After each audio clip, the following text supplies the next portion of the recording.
Welcome to another episode of My Weird Prompts, an AI-generated podcast featuring the random prompts of Daniel Rosehill as answered by a revolving cast of friendly AI characters. Join us for deep dives into AI, technology, and whatever other random thing Daniel finds fascinating today. Subscribe on Spotify or your favorite podcatcher.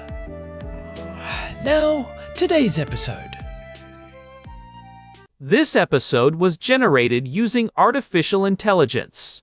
Please verify facts. Hi Herman and Corin. So we've chatted in previous episodes about all manner of things related to ergonomics in the home office environment.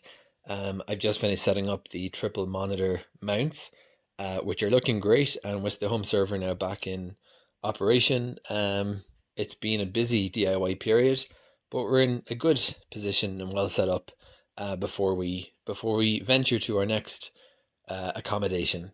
So I'd like to chat today, Herman and Corin, about lighting and task lighting specifically, and I'd love to get your tips on what kind of lighting would be best for this setup. So 8 months ago, as you know, little Ezra came into the world, and he's become my first office roommate for some time.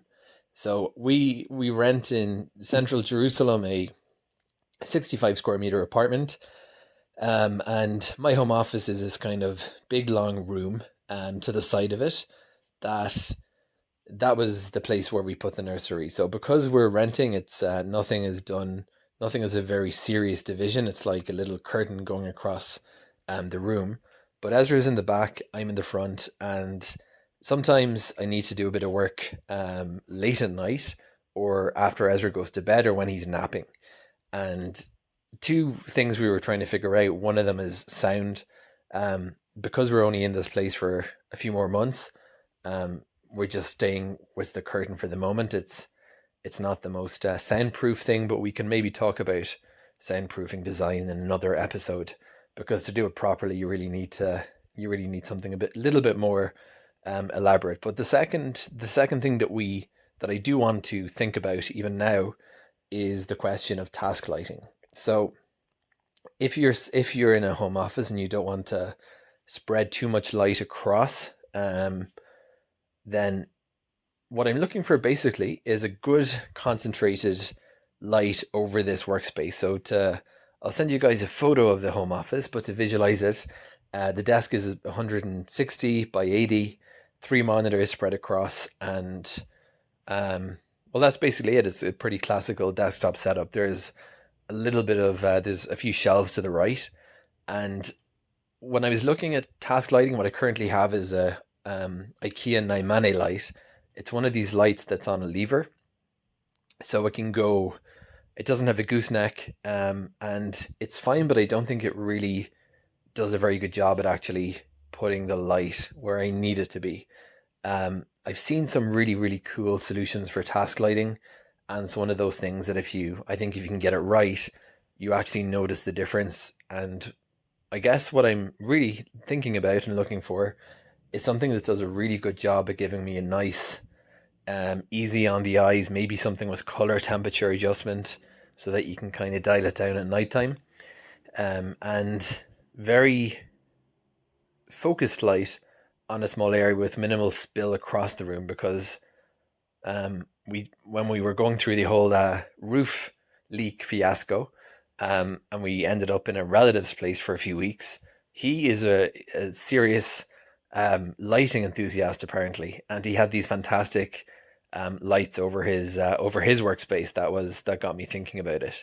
So Herman and Corin, for those who want to elevate their experience of home office lighting, one thing that I've looked into is a big tea light above the desk. Remember that I've got these 3 screens in a left, center, and right layout, 21 inches each screen on a Visa mount.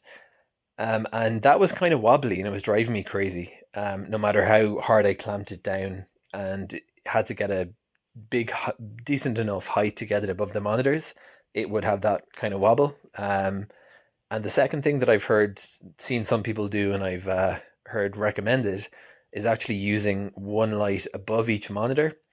So like a little one of those kind of clamp on lights and do it like that. But I don't know. I feel like just having one really nice task light would make more sense. Herman and Corin, what are the options for those who take their lighting seriously and want to get something that is ergonomic, a pleasure to work with, and maybe will give you that daily help with that daily rhythm of good quality, nice light? Because if there's anything I've learned from our discussions and getting into the lighting aspect of home automation, it's that if you do lighting right, it can really make a difference to your not only circadian rhythm but to your well-being. So I think it's really important, especially for those who work from home, and especially for those who are maybe sharing a home office with a baby, because space is always at a premium these days. Herman and Corn, over to you two. Hey everyone, welcome back to My Weird Prompts. I am Korn, and I am joined as always by my brother and our resident technical deep diver, Herman Poppleberry. Good to be here, Korn. I have been looking forward to this one all morning. We are diving into the intersection of physics, ergonomics, and domestic diplomacy. It is a classic constrained optimization problem.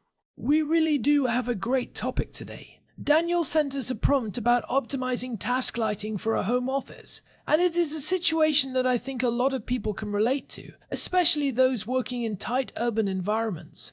Daniel is currently in Jerusalem in a 65 square meter apartment. For our listeners who are not used to metric, that is about 700 square feet. That is a cozy space for 2 adults and a baby, especially when you are trying to run a professional operation out of the corner of a living room or a shared bedroom. It really is. And since Ezra was born back in July, Daniel has become a first-time office roommate with an 8-month-old. That adds a very specific, high-stakes constraint to the lighting equation. You cannot just flood the room with light when you are working late at night if the baby is sleeping right behind a curtain. You need what we call light discipline. In the military, light discipline is about not getting spotted by the enemy. In Daniel's house, it is about not waking up a crying infant at 2 in the morning. The stakes are arguably higher in Jerusalem. Daniel is rocking a triple monitor setup with 3 21-inch screens on a Video Electronics Standards Association mount. He is looking for the best way to illuminate his workspace without that light spilling over and waking up little Ezra. He is weighing 2 main options: a large T-style light that sits above the whole desk, or individual monitor bars or clamp-on lights for each screen. This is a fascinating ergonomic and physics challenge. When you have 3 monitors, you are covering a massive amount of horizontal real estate. 3 21-inch monitors side by side, depending on the bezel thickness and the angle of the side wings, will span roughly 55 to 60 inches, or about 150 centimeters. That is a huge area to light evenly. If you use a traditional desk lamp, even a high-quality one like the IKEA Nyman Daniel mentioned, you end up with hot spots and deep shadows. The Nymany is a decent lamp for a small writing desk where you're doing one thing at a time, but for a high-tech command center with 3 screens, it is just not the right tool for the job. I agree. The Nymany uses a standard bulb and a conical shade. It creates a pool of light that is very intense in the center and falls off quickly. Plus, as Daniel noted, it is on a lever arm, but it does not have that precision gooseneck or the asymmetric optics you really need for a monitor-heavy setup. Herman, let's start with the T-light option. These have become very popular for artists, architects, and streamers lately. What are the pros and cons there? The T-light, or what some call an architectural wing lamp, is essentially a very wide horizontal bar of light-emitting diodes held up by a tall, flexible arm that clamps to the back of the desk. The big advantage here is the sheer width of the light source. Some of these, like the ones from EpiBasic or the newer 2025 models from BenQ, are designed to throw an even spread of light across a 5-foot or 6-foot desk. And because the light source is so wide, you get fewer shadows from your hands or your equipment, right? Precisely. This is basic optics. If the light source is wider than the object casting the shadow like your hand over a keyboard, the shadow becomes much softer, what we call the penumbra, and it is less distracting. For Daniel, a T-light could potentially cover all 3 monitors with one single fixture. However, the downside is the wobble factor Daniel mentioned. When you have a very long arm holding a wide, heavy head, any vibration from typing or moving the desk can cause the light to shake. If the clamp or the arm is not industrial grade, it can be really annoying. Especially if the monitors are also on a mount. If the desk is not super stable, you have the monitors shaking and the light shaking at different frequencies. That is a recipe for a headache. But let's talk about Daniel's most important requirement, minimal spill. He needs to keep the light on the desk and off the baby. How does a tea light fare there? That is where the tea light might struggle significantly. Most tea lights use a standard diffuser that spreads light in a wide arc, usually 120 degrees or more. Even if you position it low, you are going to get a lot of ambient light bouncing off the desk and filling the room. It is great for visibility, but it is the opposite of a concentrated beam. If Daniel wants to keep the rest of the room dark for Ezra, a tea light might be too much of a light bomb. It illuminates the ceiling and the walls through reflection. In a 65 square meter apartment, that light is going to find its way around that curtain very easily. So that brings us to the second option, monitor light bars.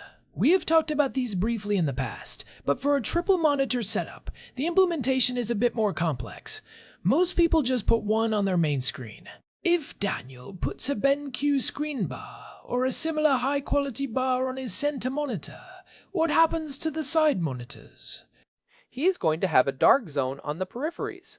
A single monitor bar is usually designed to light about 30 to 40 inches of desk space. With 3 monitors, those side screens are going to be sitting in the shadows.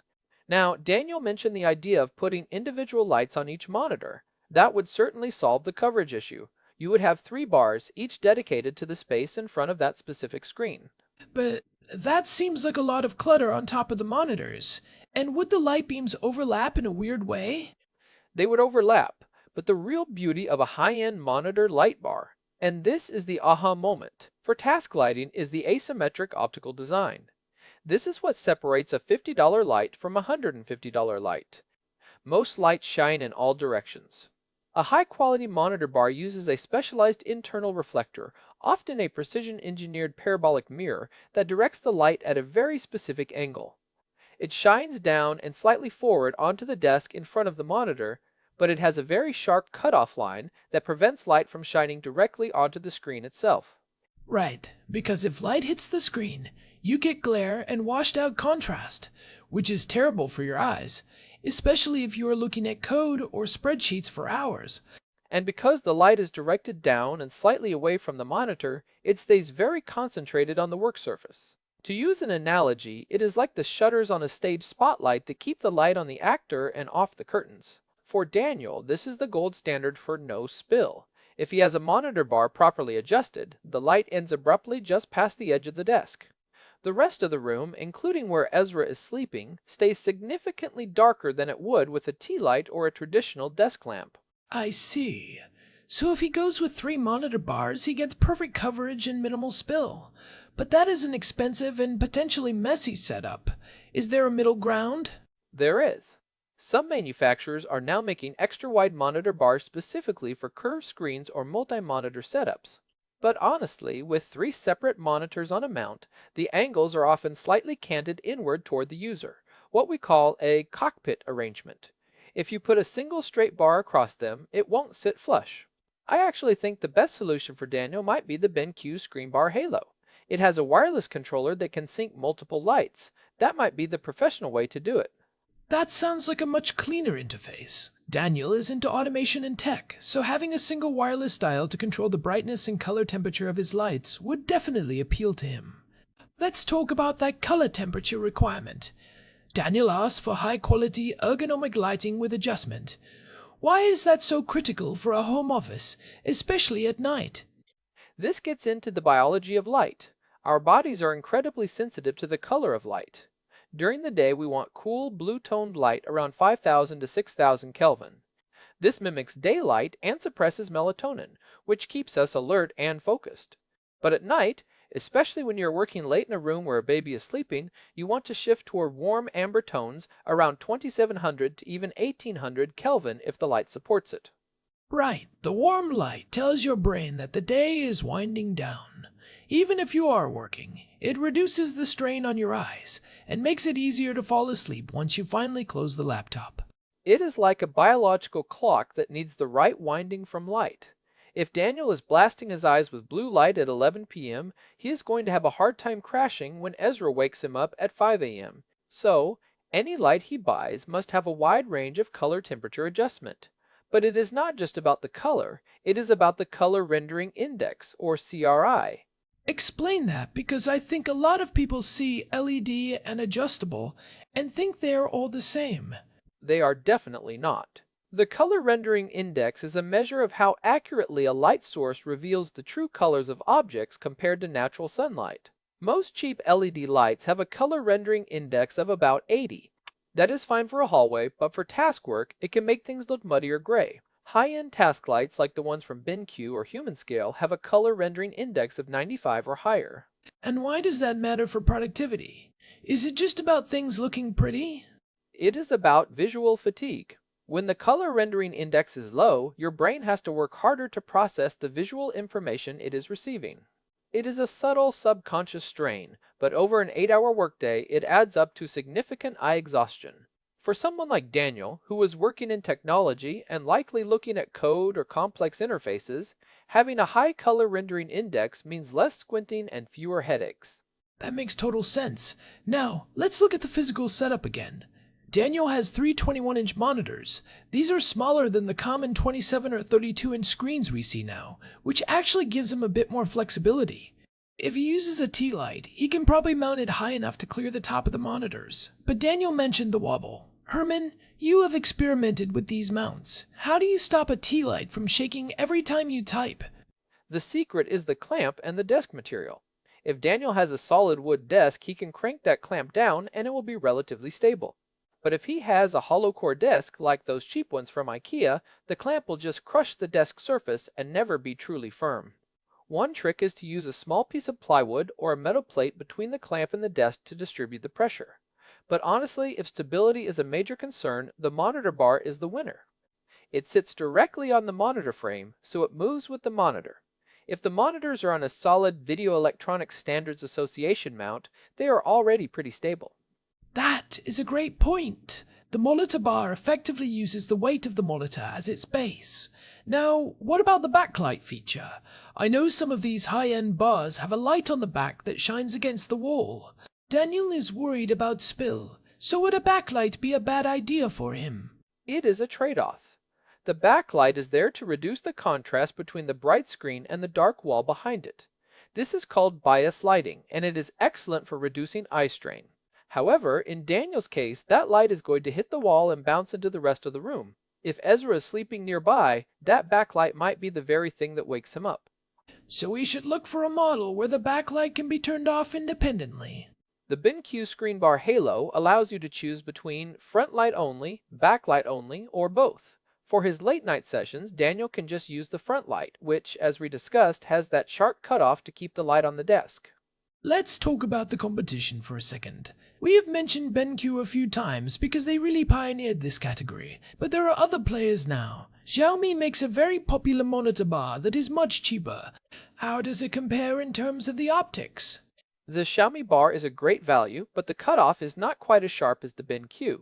You might get a little more glare on the screen. Also, the color rendering index is usually a bit lower, around 90 instead of 95 plus. For most people, it is a great choice, but Daniel specifically asked for high quality and ergonomic, which suggests he is willing to invest in the better optics. There is also the Quintus Screen Linear, which is a budget favorite, but it lacks the wireless control and the precision of the BenQ. What about the Epi Basic T-Light he mentioned? I have seen those on a lot of desk setup videos lately. They look very impressive because they are so wide. They are great for lighting a whole desk surface, especially if you do a lot of paperwork or analog work alongside your computer. If Daniel is frequently writing in a notebook or looking at physical documents while he works, the T-Light is superior because it covers the whole desk. Monitor bars are very focused on the area directly in front of the screen. If you move your keyboard 6 inches to the left, you might be out of the light. That is a really important distinction. If Daniel's workflow is purely digital, the monitor bar is likely the best tool. If he is a hybrid worker who needs to see his whole desk, the T-Light wins on coverage. But we have to go back to the Ezra factor. Herman, if you were in a 700 square foot apartment with a sleeping baby, which one would you choose? I would go with the monitor bar hands down. The control over light spill is just on another level. With a tea light, even if you dim it, you are still creating a large glowing orb in the corner of the room. A monitor bar feels like a surgical tool. You can be sitting in a pool of bright, high-quality light, while the person 3 feet away from you is in total darkness. It is the ultimate office roommate light. I think I agree.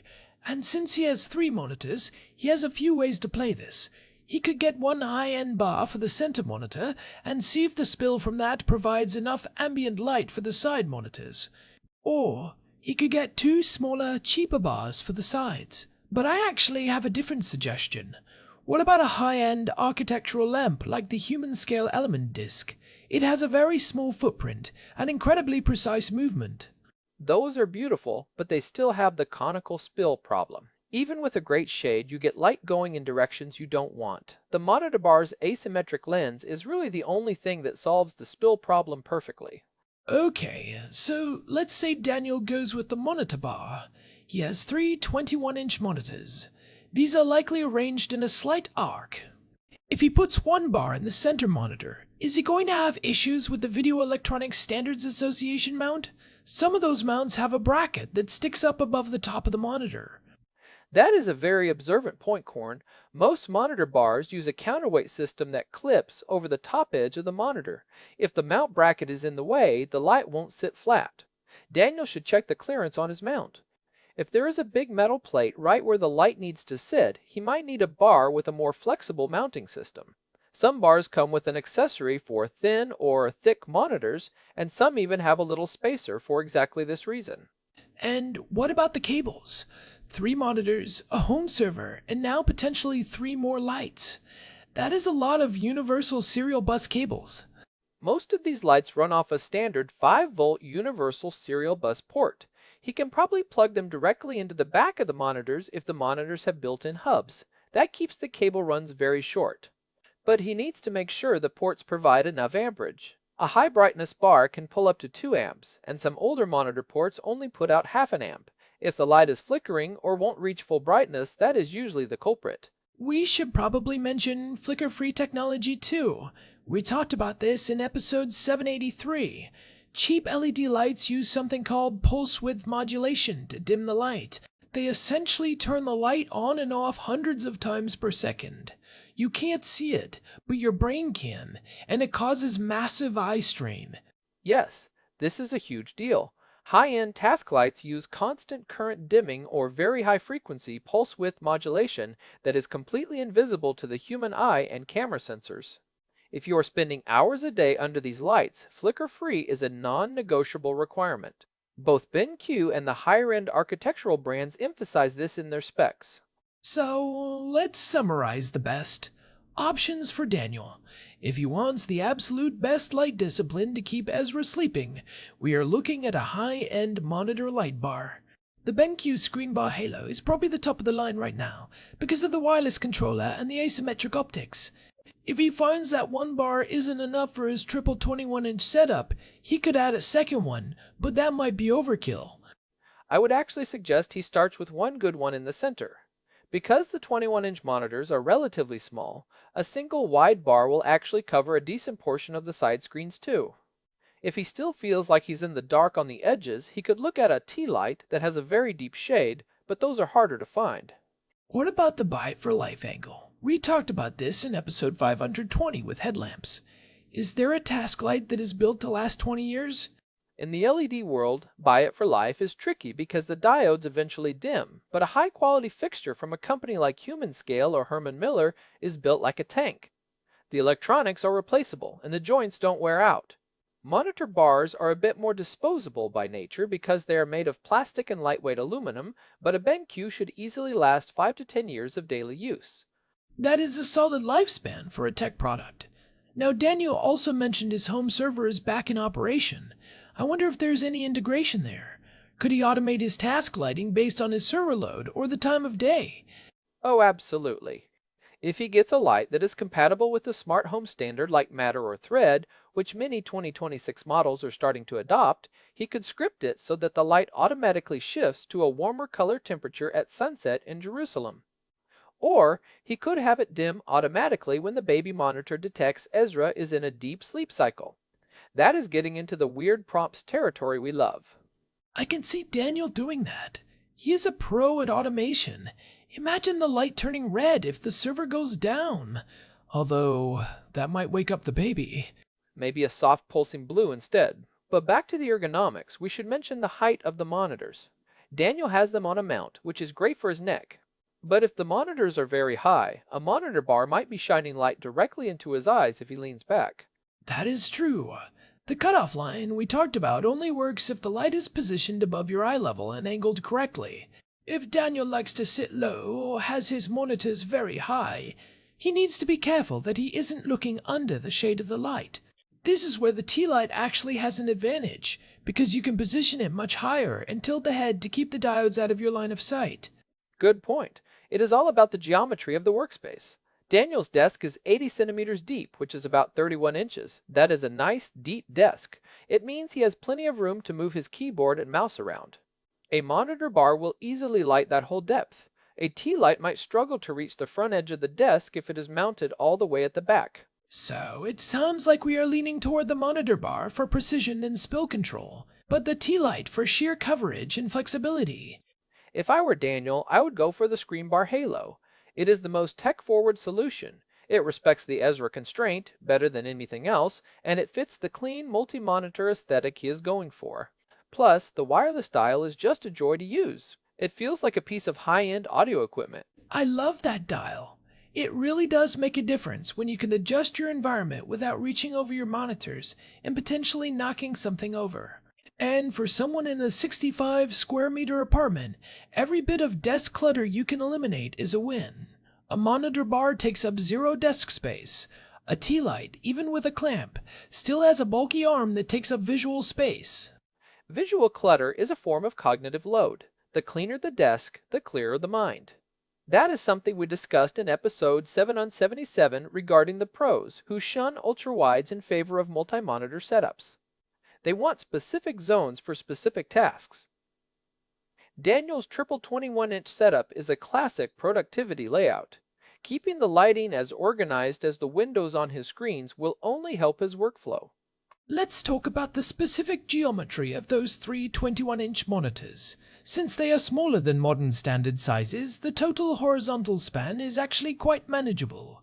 If he angles the two side monitors in at a 45-degree angle, the total width is only about 48 inches. A single BenQ screen bar halo is about 20 inches wide. That means it is covering nearly half the total width of the setup from a single point. That is a great point. And because the light spreads out as it moves down toward the desk, the actual pool of light at the desk level will be much wider than the 20-inch bar itself. He might find that a single bar in the center provides enough fill light for the side monitors without needing 3 separate units. This would keep the no spill goal intact while saving money and reducing cable clutter. What about the eye strain factor of having bright monitors in a dark room? We mentioned bias lighting earlier. If he can't use the backlight because of the baby, is he hurting his eyes by having the monitors be the only bright thing in the room? That is where the task light on the desk surface helps. By illuminating the desk, the keyboard, and the area around the monitors, you are providing a middle ground of brightness for your eyes to adjust to. It is much better than having a glowing screen in a pitch-black void. As long as the desk itself is illuminated, his pupils won't be constantly dilating and contracting as he looks from the screen to his hands. We should also touch on the Jerusalem factor. Daniel is in a different climate and potentially a different building style.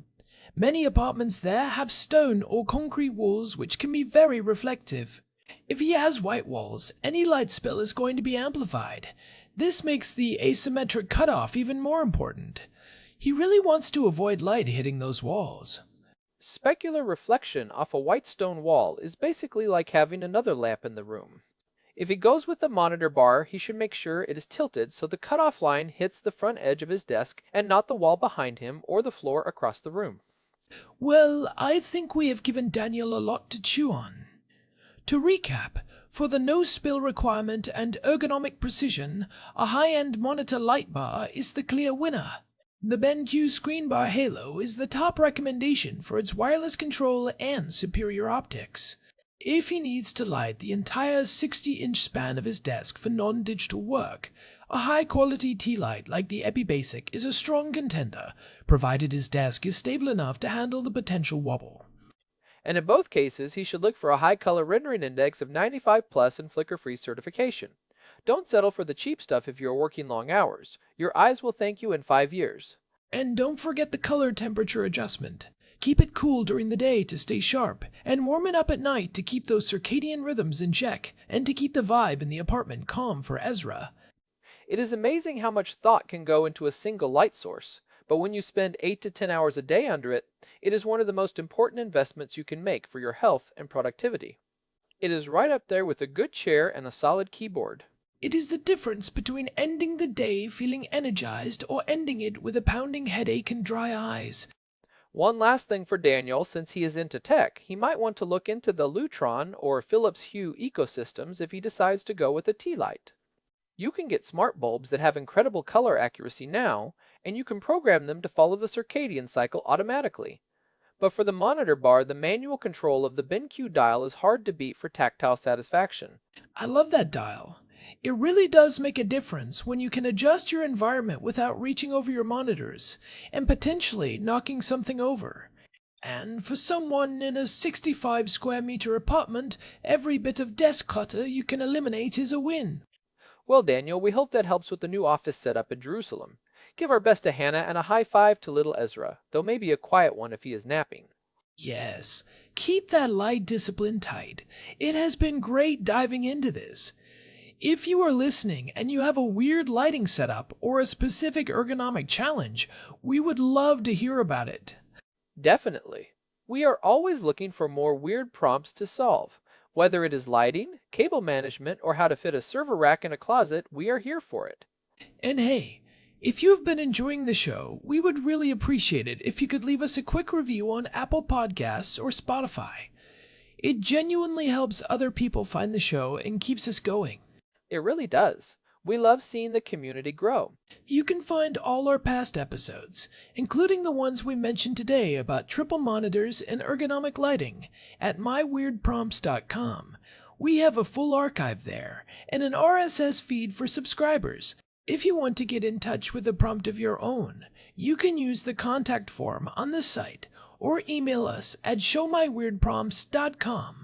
We are also available on Spotify, Apple Podcasts, and pretty much everywhere else you get your podcasts. Thanks for listening to My Weird Prompts. I am Korn. And I am Herman Poppleberry. We will see you next time. Goodbye. Goodbye, everyone. Keep those setups clean and your lights focused. This episode was generated using Gemini Flash 3. Text-to-speech engine was Chatterbox. Thanks for listening to another episode of My Weird Prompts, an AI-generated podcast featuring Daniel Rosehill's AI prompts, as answered by a revolving cast of friendly AI characters including me, Cornelius the Sloth. Subscribe on Spotify or visit myweirdprompts.com.